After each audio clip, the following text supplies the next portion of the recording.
Olá, iniciando mais um programa Presença e Harmonia com o apoio cultural da Ordem Rosa Cruz Amorque, grande loja da jurisdição de língua portuguesa. Hoje, programa inédito abordando um tema fascinante que é a aura humana. E para falar disso, ninguém melhor que o Frater Oswaldo Newman Jr., que é chefe da divisão de ensino e instrução da nossa grande loja, e que gentilmente concordou a retornar, uma vez que ele já esteve conosco várias vezes, a retornar aqui para abordar esse assunto tão fascinante que é a aura humana, as energias que nos circundam. Seja bem-vindo, Frater, tudo bem? Tudo bem, Jamil? Nós estamos aqui então, para falar de um tema fascinante, como você disse, e que ele não é assim, hoje, atualmente, com tanta literatura, não é todo desconhecido. Mas nossa ordem, há milênios, vem ensinando o que é essa aura humana.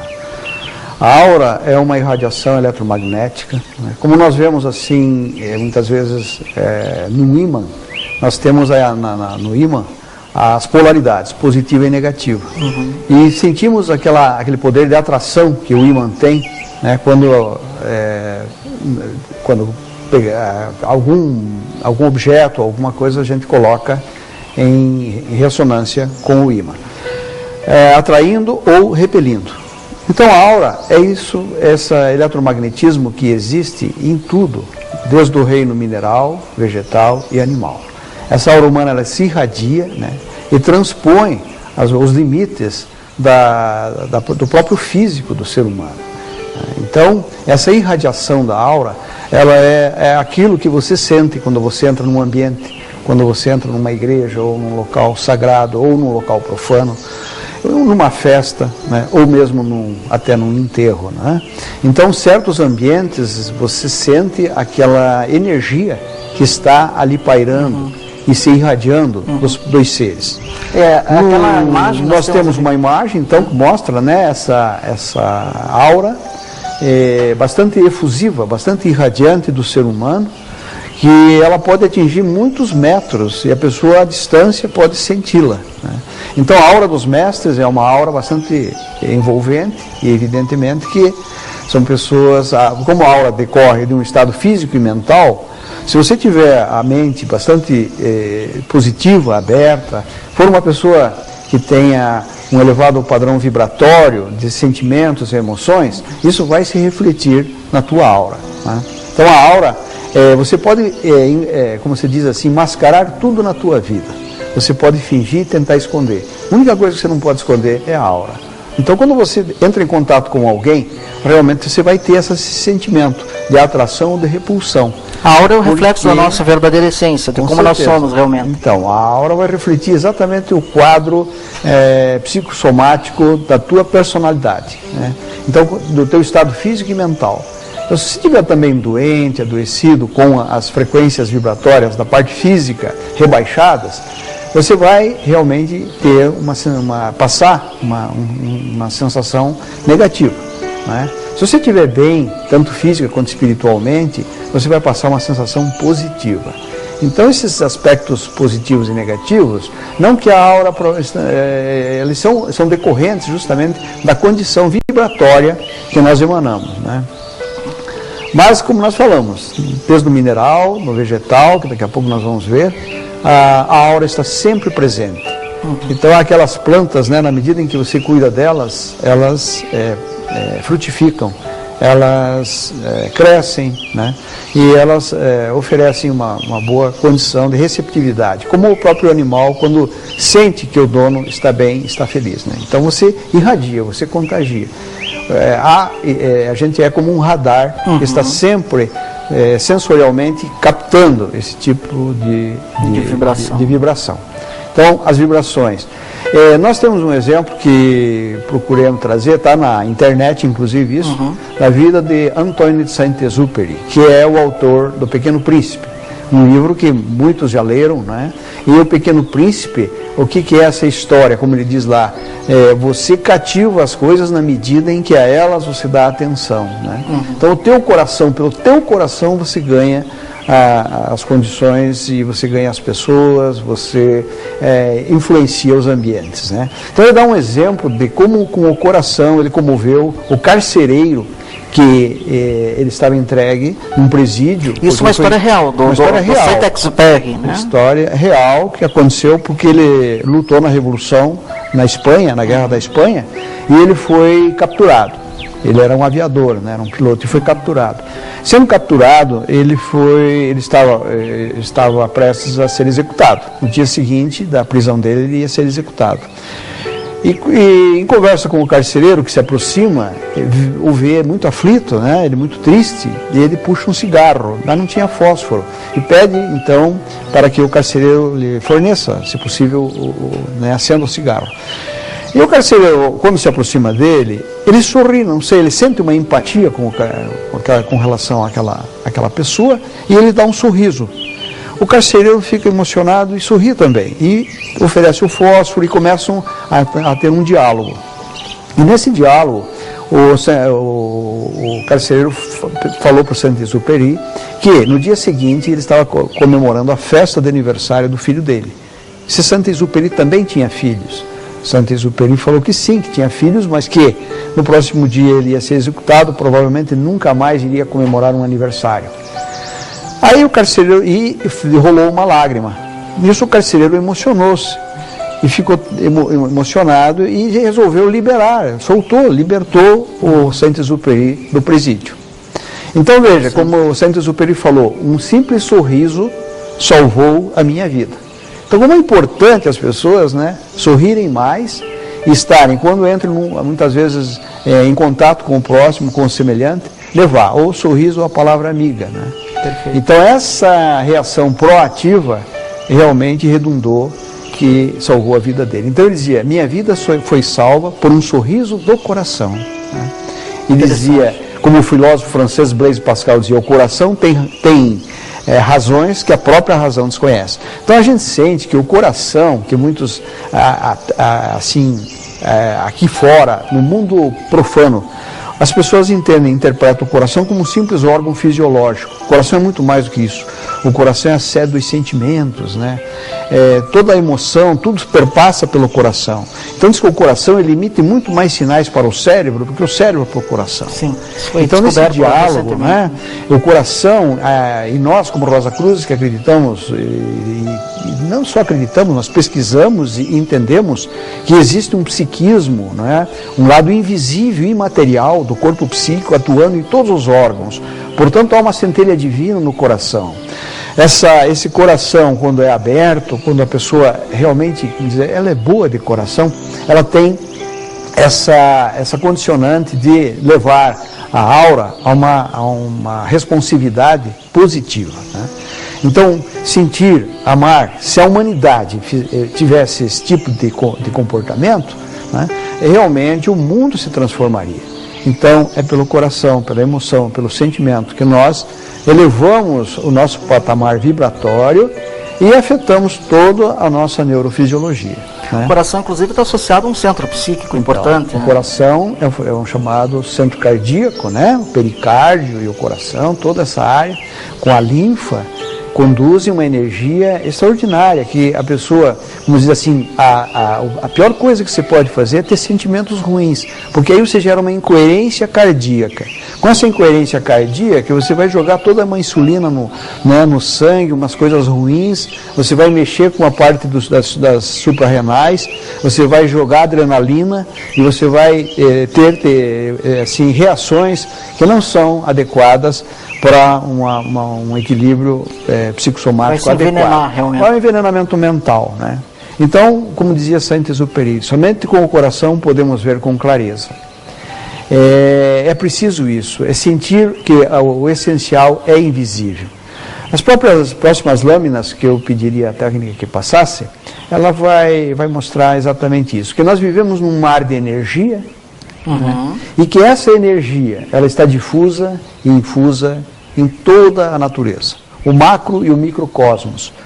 Existe o macrocósmico, né, com suas leis, o grande universo. O homem é um pequeno cosmos, é um microcosmos situado nessa amplitude e está interagindo com todas essas forças vibratórias. Então, nessa cadeia de forças e energias, nas próximas lâminas, a gente mostra a natureza. O homem, quando ele adentra a mata, ou vai à praia, ou enfim, ele entra em contato com elementos naturais circundantes, como nós estamos vendo ali, as flores, o lago, né? E todas essas condições, isto, às vezes a pessoa, num passeio em contato com a natureza, ela está se reabastecendo, porque ela está justamente usufruindo das vibrações naturais, né, do universo, essas vibrações que vão energizá-lo, tanto no sentido físico, quanto na transmutação da mente para estados mais elevados de consciência. Então o ambiente natural ele realmente tem um potencial de reenergização para o ser humano. Isso não é uma simples questão de efeito placebo, é um efeito real. É um efeito real, né? Então o magnetismo que você vai, quando se pisa na areia da praia, quando você está em contato com a água do mar, quando você inspira o ar puro da mata, né? Todos esses elementos são importantes e contribuem para que você tenha uma aura fortalecida. Então os retiros, as coisas que a gente faz às vezes, né, buscando uma contemplação, uma meditação, em locais propícios como esses, nos reabastecem. Né? Então somos uma espécie de baterias que precisam ser reabastecidas. Essas energias vão ser buscadas. Nós vamos ver na sequência dos slides a questão da planta, por exemplo. Olha a aura da planta que aparece aí, projetada. Né? Então, a planta tem uma aura, tem uma energia. E existe a tal da mimosa pudica, por exemplo, que é uma planta na qual, quando você se aproxima, tenta tocar nela, ela se recolhe, ela se retrai. Então ela é muito sensível. Então mostra a reação que essa planta vai ter de acordo com o teu estado vibratório. Porque a aura, ela está, se nós tivéssemos uma aura meter aqui, e eu fosse ver a tua aura, né, a partir de um determinado ponto, você vê que se estabelece entre 5, pode ser até 10 metros. Então a aura de um mestre, a aura de um sábio, a aura de uma pessoa que vive integrada e harmoniosa, ela tem uma aura muito positiva. Então não é à toa que a gente gosta de estar com as pessoas santas, entre aspas, porque não existe propriamente, se fosse santo não estaria na Terra, ou está, mas está em caminho de evolução. Mas nós temos exemplos grandes, como o Dalai Lama, como nós tínhamos o próprio Papa João Paulo II, que era uma força exponencial. Sem dúvida, né? Sem dúvida. Então quando você chega a certo de pessoas, na ordem nós tivemos H. Spencer Lewis, tivemos Ralph Lewis, né? Então foram imperadores que eles passavam uma energia muito forte para a gente na medida em que se aproximavam. Então você sente isso, essa irradiação. Mas o invisível, como diz Saint-Exupéry, aliás, o essencial é invisível para os olhos. Então a pessoa, ela quer sempre ver para crer. Né? Realmente aquilo que você fala, todo mundo quer uma comprovação. Mas a comprovação, ela está aí, na própria reação dessa planta, como eu falei, dessa mimosa pudica. Ela está na sequência aqui no slide, onde nós fizemos uma montagem e a planta está cortada. Olha, vejam só, uma planta integral e a planta cortada. No plano invisível, você nunca consegue eliminar o corpo psíquico da planta. Interessante dizer corpo psíquico da planta, mas a planta tem um corpo psíquico, é gerado. Há uma energia, uma responsiva, uma inteligência por trás dela, nas células dela, né, que mostra que elas são vivas, são seres vivos como nós, e reagem. Então ali, quando nós vimos naquela folha, ela cortada, ela mantém o aspecto imaterial. O corpo psíquico. O corpo psíquico. Esse corpo psíquico é aquilo que a gente até já citou, falou algumas vezes, mas nós recebemos na ordem uma pessoa que teve as pernas amputadas. E ela, ao adentrar ao templo, ela me disse que ela sentia, faziam 2 anos que tinha sido num acidente com trem. Essa pessoa, veja a fatalidade, ela caminhando pelo trilho, caiu, o trem passou e cortou, ela teve as pernas amputadas, porque quando ela caiu, ela desmaiou para fora e as pernas ficaram nos trilhos, nos dormentos. E o trem passou e ela ficou com as pernas amputadas, perdeu as pernas. Então, o que ele dizia? Que ele sentia esses órgãos e tinha muitas vontades muitas vezes ele tinha vontade de sair da cadeira e andar. Então era terrível aquela percepção, né, que ele tinha de ter as pernas psíquicas e não as pernas físicas. Se você pegar um neurofisiologista, ele diz, não, isso são das terminações nervosas, é do sistema nervoso que deixou ali esse tipo de sensação. Mas não é, isso é algo que está muito arraigado no subconsciente da pessoa. É o corpo psíquico dela que permanece, está intacto.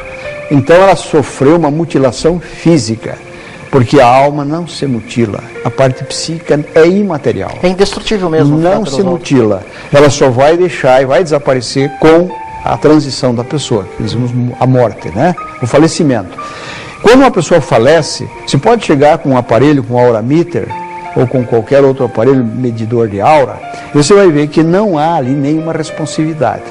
A pessoa realmente ali, a vida acabou, naqueles termos físicos, porque há uma repulsão e a matéria se desintegra. A matéria volta à essência, ao pó da terra.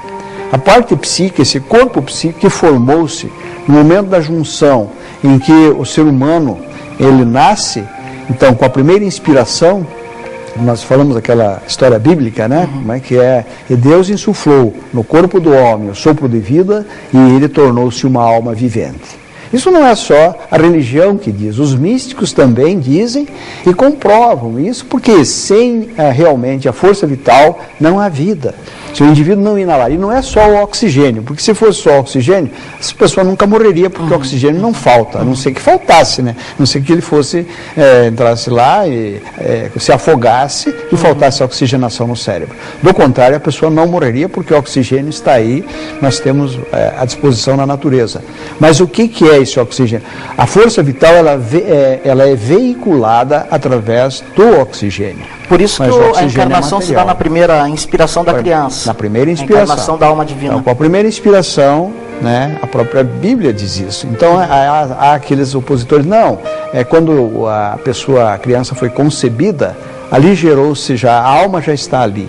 Para nós, Rosa Cruz místicos, nós compreendemos que enquanto não houver a primeira inalação, a primeira inspiração, não existe vida independente. Não que não haja vida, vida haverá, evidentemente, sempre. A vida está presente, mas ela não há vida consciente naquele ser. Aquele ser ainda não tem autonomia, não é uma personalidade de alma formada independentemente. Ela ainda usufrui de toda a energização da mãe, maternal, né? Então, todo o processo do feto, do embrião ao feto, até o nascimento, nessa fase, é um órgão que está se desenvolvendo dentro do útero materno, claro, no ventre materno. Ao nascer, com a primeira inspiração, então, condizendo até com a Bíblia, né? E Deus insuflou no homem o sopro de vida e ele tornou-se uma alma vivente. A partir dali, gerou-se a personalidade de alma. A personalidade de alma, então, traz consigo essas características de um corpo psíquico que se forma ali, que é um elo de ligação. Da transição, quando há... Mas este corpo psíquico é o elo de ligação entre o físico e a alma. Então, na hora da morte, o que ocorre com o corpo psíquico? O corpo psíquico vai afastar-se, naturalmente. Ele não tem mais um corpo físico para atuar, não tem mais uma necessidade. Ele cumpriu a finalidade de permitir que a alma se manifeste no físico. Então o corpo psíquico é um elo intermediário, né? Esse corpo psíquico é um corpo fluídico de energização que permite que a alma se manifeste através do corpo físico. Na questão da morte, ele se desintegra. Se desintegra. Ele passa... Normalmente o corpo psíquico fica retido nas cercanias do próprio defunto, né, da pessoa que falece, por cerca de 3 a 7 dias. Por isso existe, aí os religiosos botaram a tal da missa do sétimo dia. Tudo isso tem um sentido, tem um significado esotérica. E o que acontece? O corpo psíquico, como ele está ali, muitas vezes a pessoa é bastante materialista, o corpo psíquico fica retido pelo período em que a personalidade estiver ainda presa à matéria. Quando ela se desprende, normalmente nesse período, e pode demorar até mais, esse corpo psíquico pode ficar. Aí aquela história dos miasmas, dos fantasmas, porque gera-se esse tal do ectoplasma, que é uma energia, né, sutil, e que muitos clarividentes têm essa percepção. Mas não quer dizer que seja o defunto, né? A alma do defunto. Exatamente, tudo já acabou, ali já acabou. E a alma se desvinculou. Entretanto, existem situações em que o indivíduo fica preso à terra. Existe essa condição. Mas normalmente é neste período de 3 dias, de 3 a 7, mas 3 dias... Que é o desligamento. O desligamento. Há um desligamento. Ele é gradual. Assim como quando há o nascimento, há um determinado tempo em que esta personalidade ela se ajusta ao ambiente terrestre, físico. Então, o pai e a mãe estão todos estão eufóricos, né? Achando que a criança está os reconhecendo, que é uma alegria e tal. Normalmente a alma ainda não se apercebeu, ela demora a ter a percepção daquele ambiente, daquela situação, e decorrido algum prazo é que ela vai começando a tomar consciência desse mundo físico, porque ela vem de um mundo cósmico, de uma vida extrasensorial, um outro mundo, um mundo imaterial, de outras dimensões. Nós vivemos numa terceira dimensão, né? Dentro dessa terceira dimensão, de comprimento, altura, largura, medimos tudo aqui pelos aspectos objetivos e pelo lado físico. Então é aquela história, não estou vendo a aura, mas poxa, a pessoa está falando da aura humana, mas e onde é que está essa aura? Mas ela é imperceptível, mas ela é sensível, né? E ela é tão interessante, né, que depois a gente vai ver no transcurso do nosso depoimento, que há já antigamente pessoas físicas ligadas também à espiritualidade, fizeram testes, como o padre Landel de Moura, que nós falamos. Brasileiro, né? Brasileiro, ao qual em 1912 ele criou a tal da eletrofotografia. A máquina que, por razões lá contingenciais, de dogmas, de coisas, de situações religiosas, ele não pôde dar expansão àquele tipo de invento que ele descobriu, com a eletrofotografia. Então, depois dele veio o Cameron, que desenvolveu o aurameter, né? O Cameron era um radiestesista, e através do subconsciente, ele usando a varinha hidroscópica, que era uma varinha de madeira, ele conseguia identificar veios d'água. Então isso é uma sensibilidade que a pessoa tem, nem todos têm. Essa sensibilidade é desenvolvida através da força da própria aura. E vinculada com o subconsciente. Então se tem essa percepção extrasensorial. Isso é um desenvolvimento, um despertar interior, um despertar psíquico atingido por essa pessoa, por certas pessoas. Cameron é um reverendo californiano americano. Em 1925 ele desenvolveu a aurameter, porque até ali havia a tal da forquilha de madeira, que era usada como um seixo para fazer esses experimentos de busca de minério. E, em princípio, eles buscavam só a parte mineral, veios d'água e coisas minerais. E a questão do Kirlian? Então, aí depois veio o Kirlian em 1939, Semyon Kirlian, que é um russo. Este russo já trouxe outra contribuição, porque ele trouxe a fotografia Kirlian, que hoje em Portugal, na Rússia, nos hospitais, ela serve para diagnosticar doenças através da observação da condição da aura. E que condição é essa? Eu pediria então, já que daqui a pouco nós encerraremos essa primeira parte, que ele projetasse as polaridades da aura. É um slide interessante, uma figura, onde nós mostramos que você tem, a aura tem o aspecto positivo e negativo. Pediria essa gentileza, exatamente essa figura, né? Então você tem ali, quando a aura, no aspecto negativo, ela estaria retraída, muito retrátil, muito próxima ao corpo. Quando ela está expandida, ela está positiva, e essa irradiação,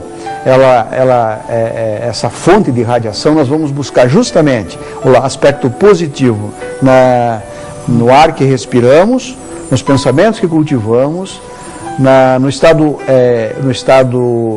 psíquico e emocional que nós mantemos. Então, quando nós estamos bem, felizes, alegres, nossa aura está expansiva, tranquilamente.